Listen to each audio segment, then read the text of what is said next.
Paix en Christ et shalom, que la grâce et la paix, les dons de notre Dieu, epesama likolo ya bandeko nyonso oyo bakolanda biso na tango. Que le Seigneur Jésus-Christ vous soit favorable, que le Seigneur Jésus-Christ vous bénisse.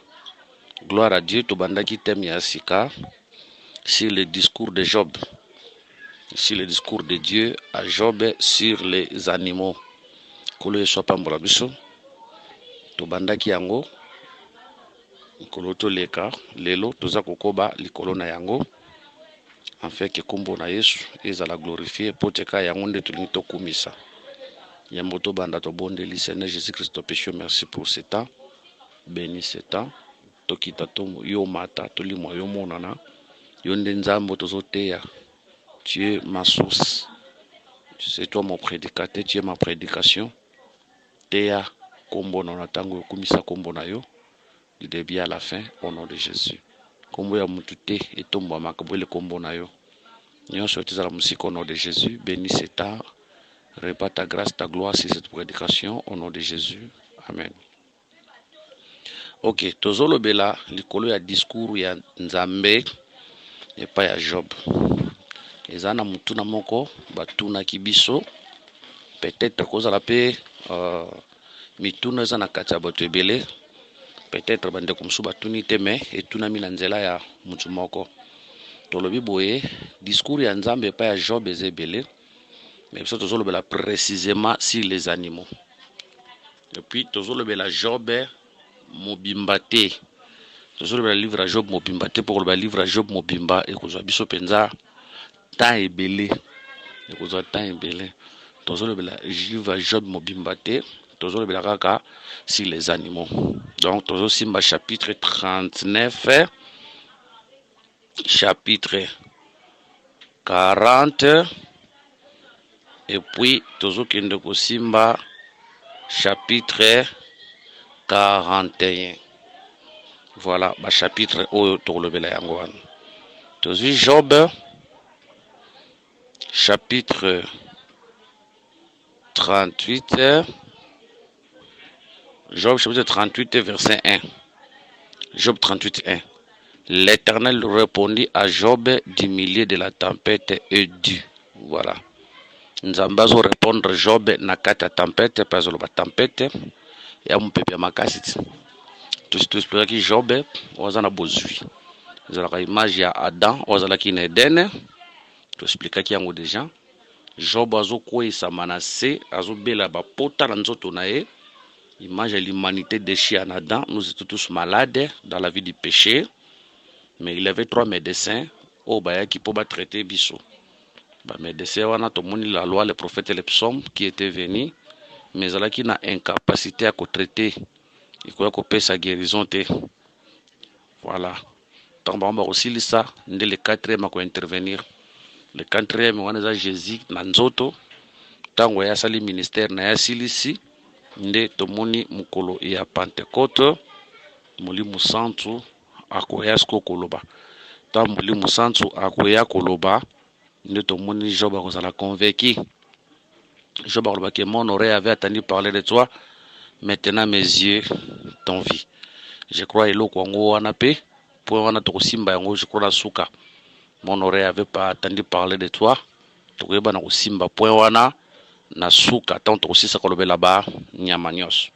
Mais notre problème est que tomoni nzamba zoloba na Job. Job aza na souffrance, nzamba zoloba na Job. Olie nzambe aya ko consoler Job ba Job nga nzambe na okelo mawa, nga nzambe na lingi yo bika, mais Job nzamba zobanda kolobela Job na nzela ya banyama. C'est là où se posent des problèmes et les plusieurs prédicateurs baza contre makambo. Plusieurs prédicateurs bazoloba ke teya batuka Yesu mbala moko, teya batuka Yesu mbala moko. Mais attention, Nzambe tanga komaki makambo na kata Bible akomaki yango na tina. Tokoteya batu Yesu mbala moko oui to boyi tokoteya batu Yesu mbala moko, mais pour toteya Yesu ngo bien, il faut totambwa na kati ya makomi. Pour ça dans Luc chapitre 24 44, la Bible dit que le Seigneur Jésus-Christ lui-même lui expliquait ses disciples. Vous comprenez bien? S'il vous plaît, Parce que nous sommes des frères. Nous sommes des frères. Bolingo, il faut la carte nabiso.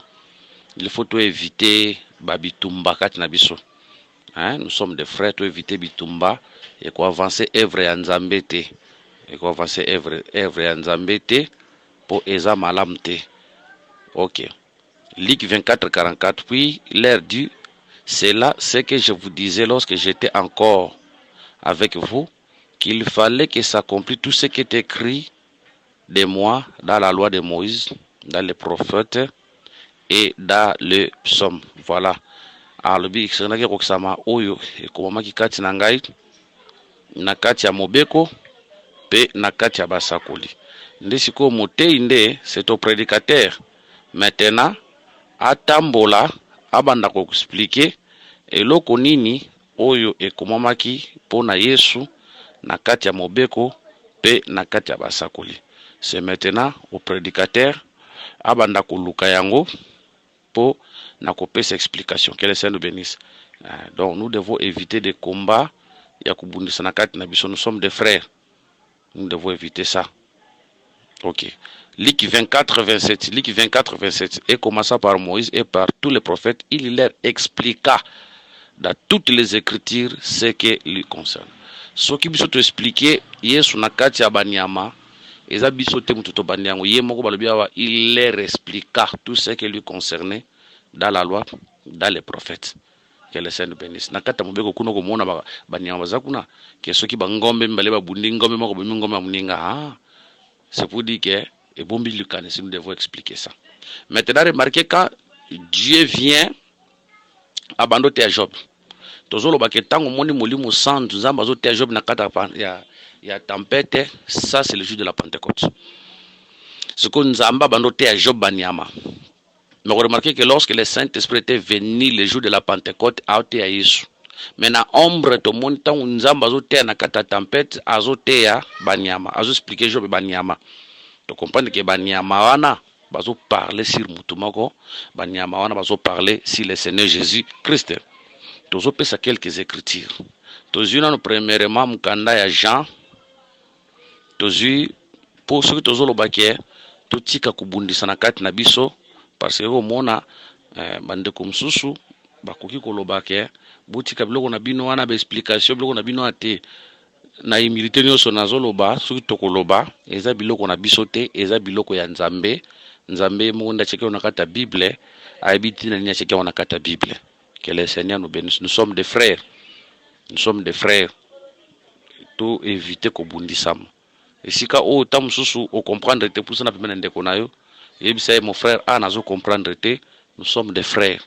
Inutile de se combattre. Que le Seigneur nous bénisse. Ok. Jean 5, 39. Vous sondez les Écritures parce que vous pensez avoir en elles la vie éternelle. Ce sont elles qui rendent témoignage de moi.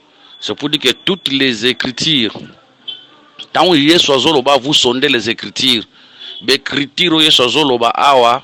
Eza mukanda ya romete eza mukanda ya epitre ya romete eza epitre ya un corétien te parce que na ta wana be epitre zalaki na note d'ailleurs ku livre ya Matthieu Marc iliki Jean zalaki pe na note Matthieu Marc iliki Jean banto mande bakomi bangonde bakomi liki ku zalaki chercher yem to komi livre liki wa le Seigneur asali ministère na e asia confirmer ici quand le Seigneur dit vous sondez les écritures le Seigneur azoloba awa c'était la loi le prophète et les psaumes l'écriture est azoloba awa.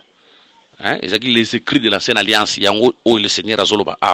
Abi, vous pensez avoir en elle la vie, or ce sont elles qui rendent témoignage de moi. C'est pour dire que même les livres de Job et rendent témoignage, même Banyamawana, Baolo Belakaye, Christ. Même dans Hébreu chapitre 10, verset 9, et Talisango. Dans Hébreu chapitre 10, verset 9, vous êtes à la question, vous voulez ni sacrifice ni holocauste, il m'a formé un corps. Abi, voilà, je viens. Car dans le rouleau du livre, il est question de moi. Il y a autre dit que tango moni nzamba zote ya Job banyama eloko zalaki ombre ya makambo koleka mokolo ya Pentecôte. Quand le Saint-Esprit vient le jour de la Pentecôte, abando teya molimo santu aoteya Yesu.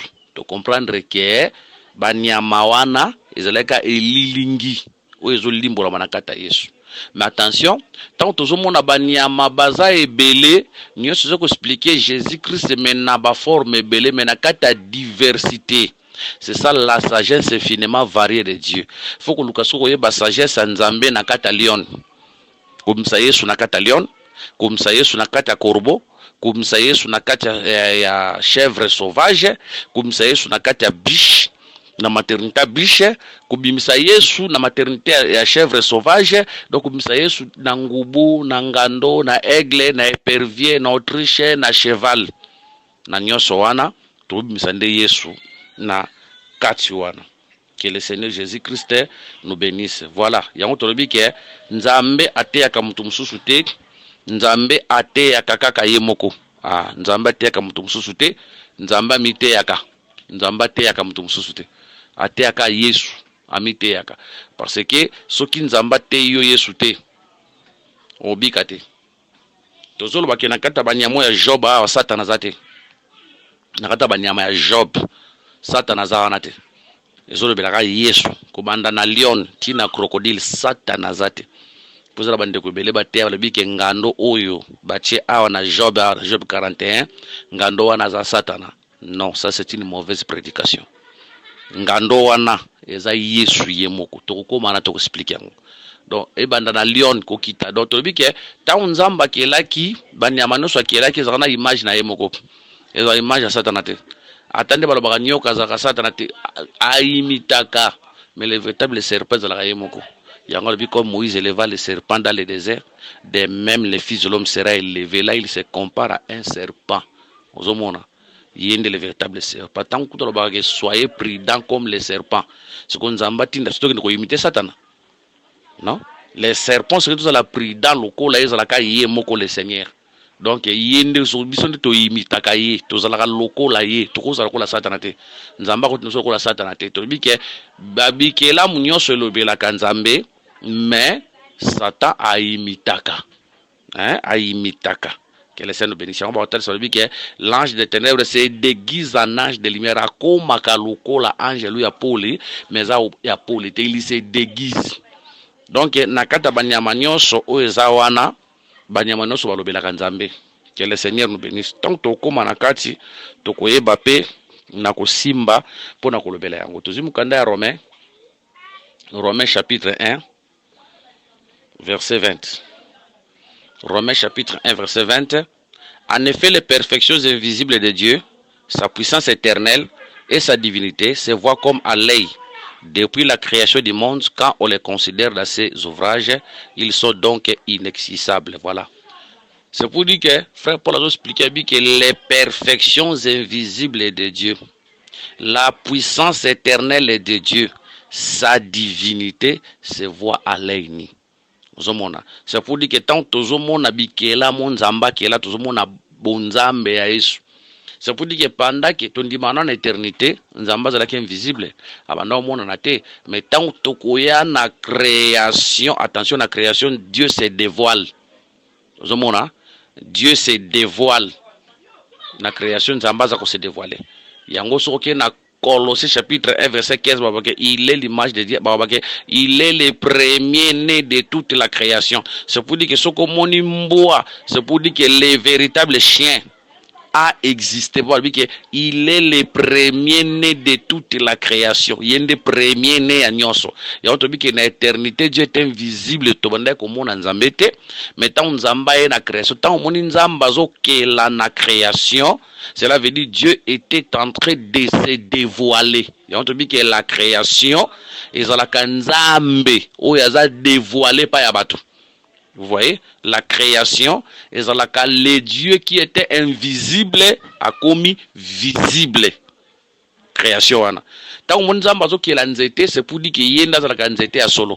Tant que nzete existe, c'est pour dire que bien que nzete existe, nzete à solo est zali. Tant que moto, c'est pour dire que moto ya solo est zali. Au moni biloko nzamba qui est la création, et zaka kaba manifestation na ye. Nde yango nzamba manifesté maintenant na kata création. Que le Seigneur Jésus-Christ nous bénisse. Voilà. Remarquez, tu avancer. Remarquez ce qui se passe dans les Écritures, parce que les autres toujours mettre suite fait na introduction na biso. Bongo prochainement, to banda kosimba siko niama moko moko. Tozui Genèse chapitre 2 verset 11. Genèse chapitre 2, verset 1. Ainsi firent achever les cieux et la terre et toutes leurs armées. Verset 2. Dieu acheva au septième jour son œuvre qu'il avait faite et il se reposa au septième jour de toute son œuvre qu'il avait faite. Voilà. Bible lobi Nzambe a achevé œuvre naye oya salaki. Dieu a créé combien de jours? 7 jours. Mais Nasuka balobi il acheva son œuvre. C'est pour dire que les 7 jours égale une œuvre.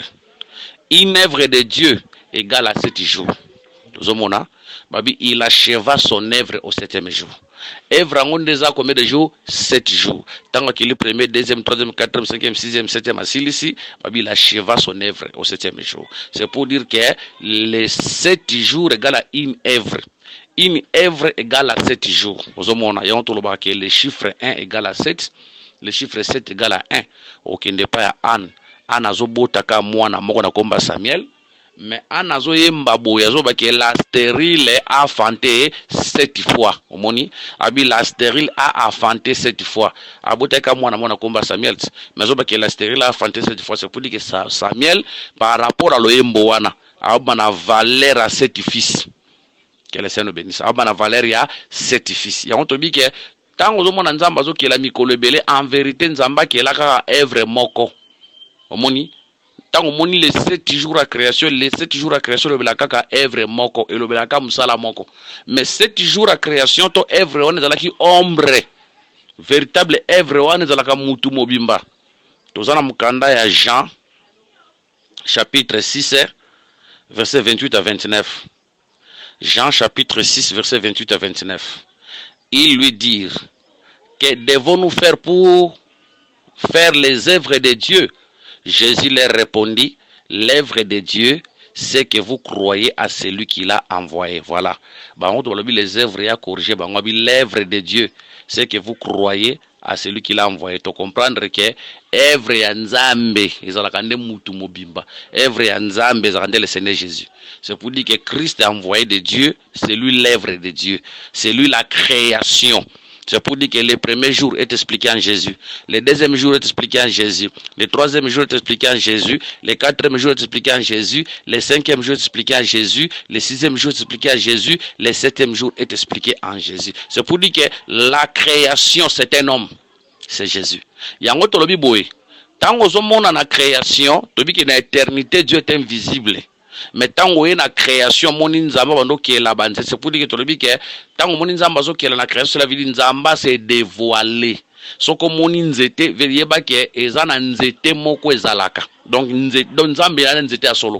So comme mon mai yeba que ezana mai moko ezalaka. Nzambe na mai ya solo. Et on te dit que la création c'est Dieu dévoilé.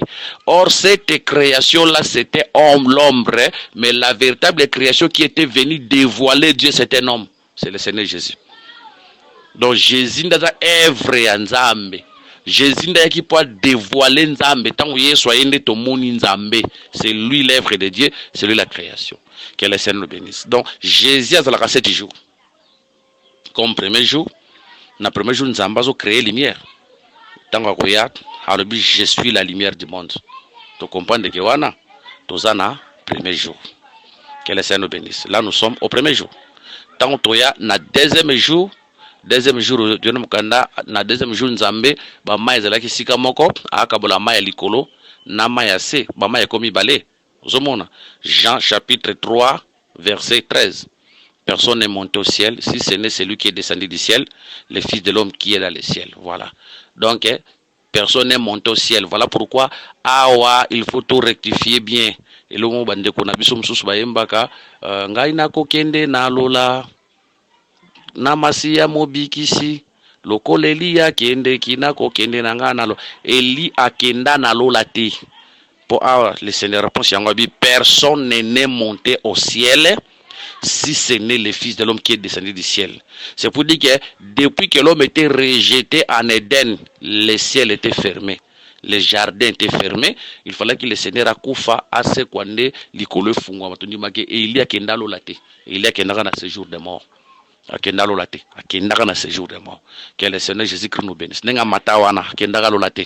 Akenda na séjour de mort. Que le Seigneur Jésus-Christ nous bénisse. Voilà.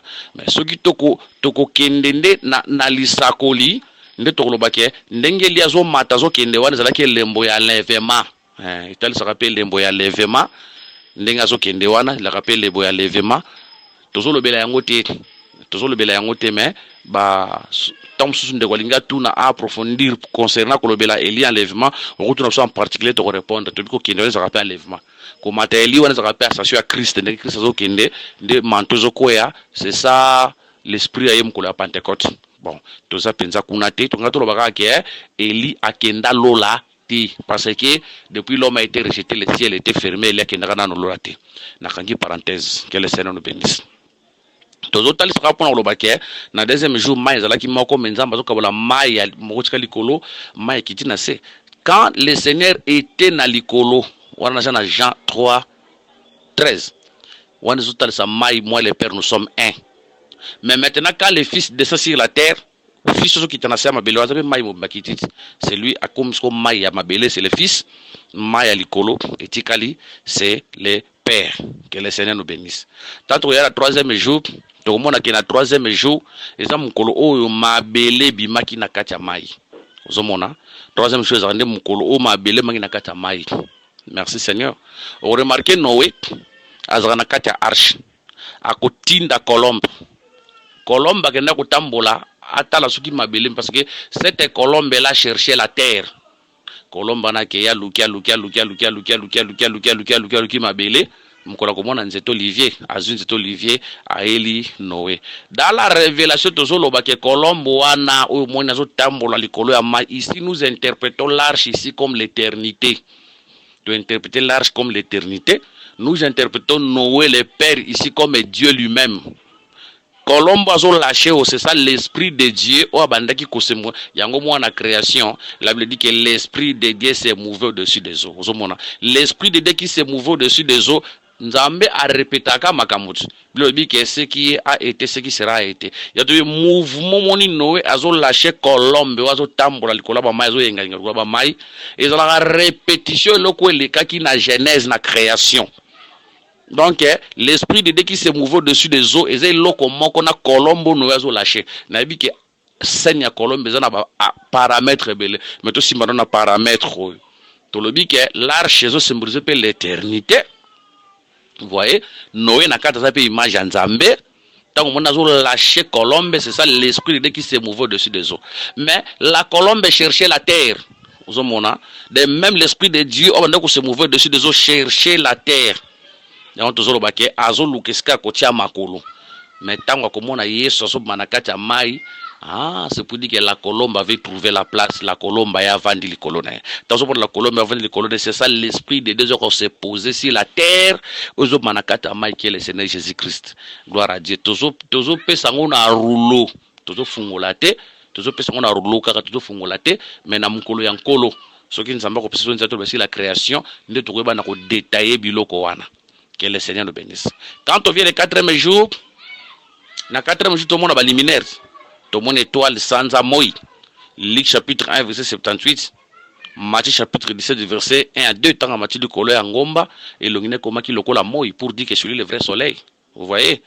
Yende moya solo même temps où il y a la Luc 1 78 babenge le soleil le va nous a visité là-haut. Tu comprends que Jésus c'est lui qui est le véritable soleil. Que le Seigneur nous bénisse. Voilà. Yango remarqué na ombre Jacob na Genèse 37.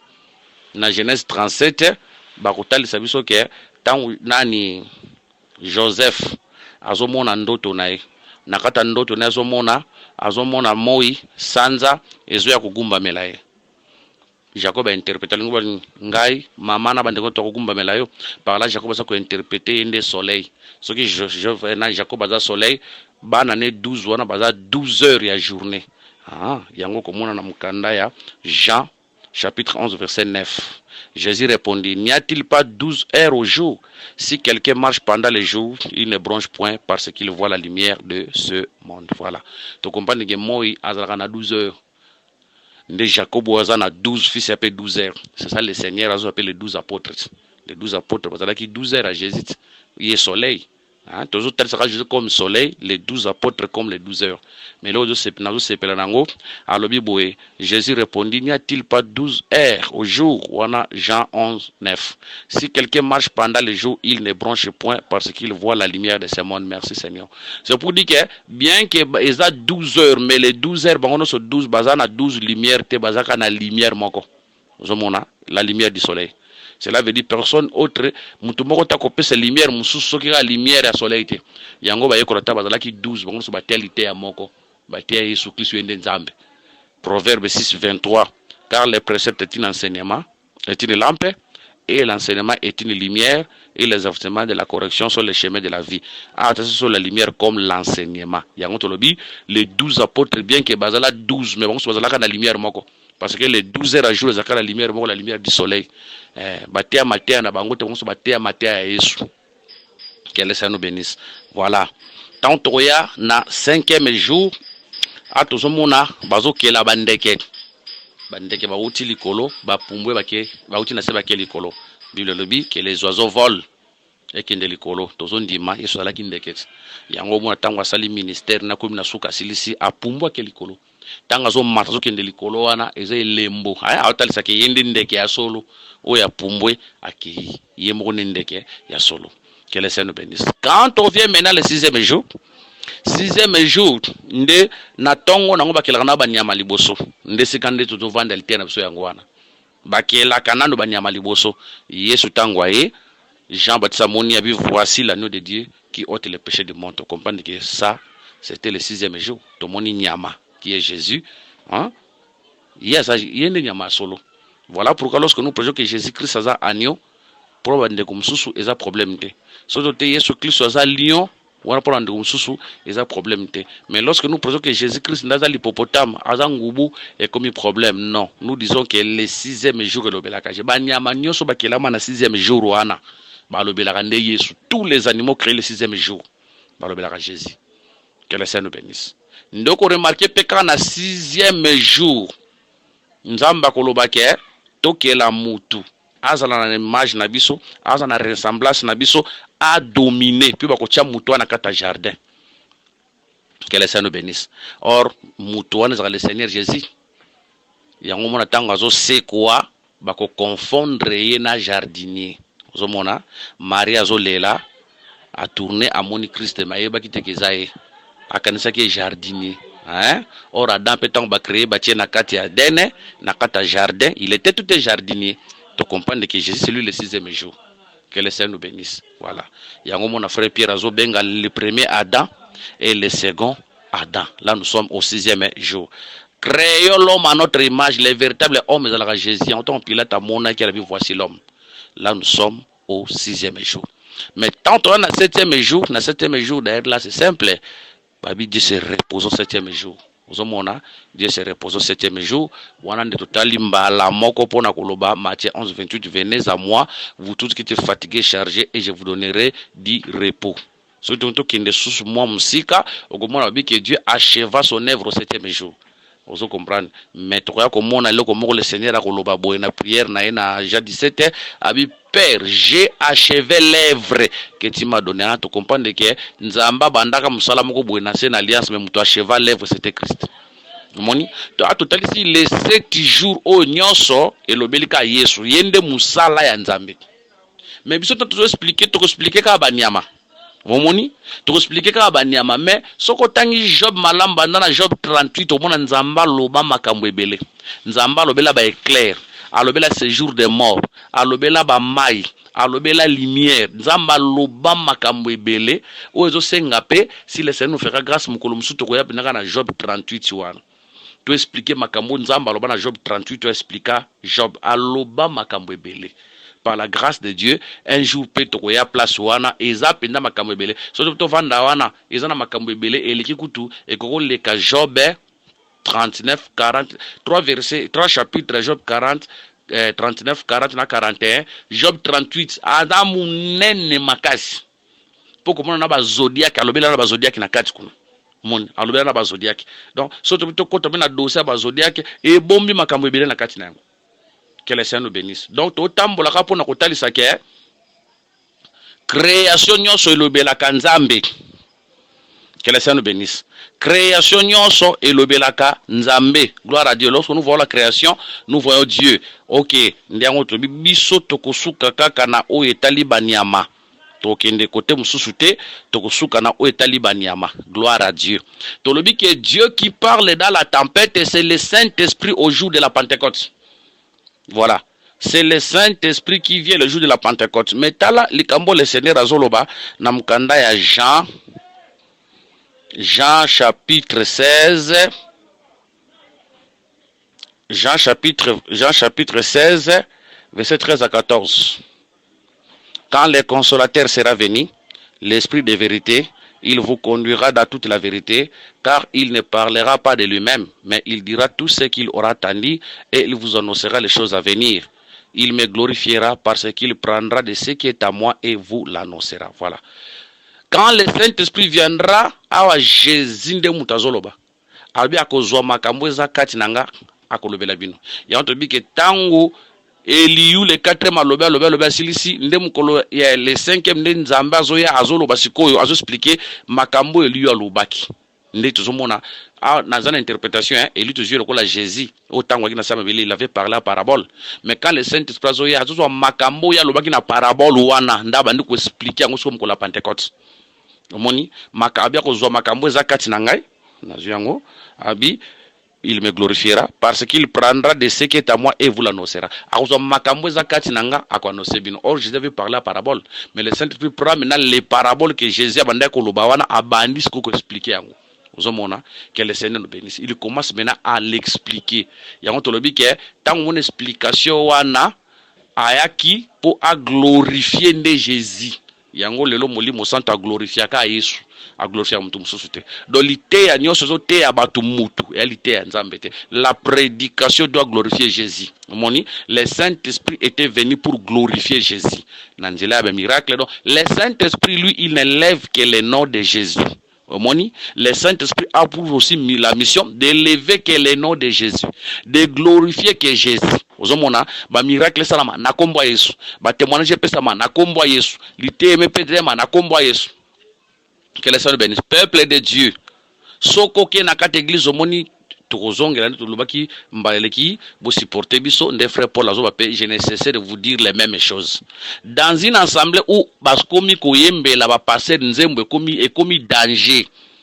Ba peuple bazoyemba na sala alliance na musala nzambe, ba sala alliance na musala nzambe te, ba sala alliance na Yesu. Nathan de la fin, Jésus, Dieu a traité alliance avec Jésus à la croix. Tous nous sommes dans l'alliance de Jésus. Toroba que toutes les alliances de cette alliance sont expliquées dans une seule alliance, dans l'alliance de Jésus. Alliance il y a Noé, il y a ombre explication alliance soit dans Jésus. Alliance ou Abraham ou alliance sinon circoncision, alliance sinon cela qui ombre, sinaï ombre. Réalité alliance wana c'est en Jésus-Christ. Donc bisogno sur la alliance à Jésus. Donc aujourd'hui Dieu nous voit dans cette alliance là de Jésus. Alors faisons beaucoup trop d'attention avec les alliances de mon assemblée. Parce que plusieurs personnes sont aujourd'hui dans l'occultisme. Plusieurs personnes aujourd'hui dans l'occultisme. Faisons beaucoup trop d'attention. Quand tu vois Dieu en train de parler dans la tempête, c'est la même chose avec le Saint-Esprit. Mais Dieu dans la tempête a expliqué Banyama, mais le Saint-Esprit qui était venu, il nous explique Jésus. Il glorifie Jésus. En tout cas, que Banyama wana bazo expliquer kuna ezaka Yesu ye moko. Lion otokolobela ezaka Yesu ye moko. Vous voyez? Oh, chèvre sauvage, trobimisa wana kata Yesu. Biloko wana nyonso tokexpliquer wana kata Yesu. Paix en Christ que le Seigneur Jésus-Christ vous bénisse. En tout cas, s'il y a des questions à poser, en tout cas, bokomeli biso, to botu biso en particulier, tokoyeba na ko répondre. Que le Seigneur Jésus-Christ nous bénisse parce que souci na biso zali, biso soko mo na connaissance à Christ. Voilà. To sukisi pour une introduction awa. Prochainement de ce que tu banda soko ko simba la chasse-t-il la proie pour la lionne, apaise-t-il la famille des lionceaux, wande prochainement toujours banda siko yo wana. To menzo ko simba ni ya moko prochainement. Mais quant à l'introduction, tout ce qui awa que le Seigneur Jésus-Christ vous bénisse. Bah, numéro Zali, plus 243 99 88 77 333. Monsieur Zali, plus 243 84 22 64 114. soki bamituna ezali bokoki kotuna na banimero wana tokorépondre bino par la merci de la grâce du Seigneur. Botikala kimia tokutani prochainement, que le Seigneur Jésus-Christ vous bénisse.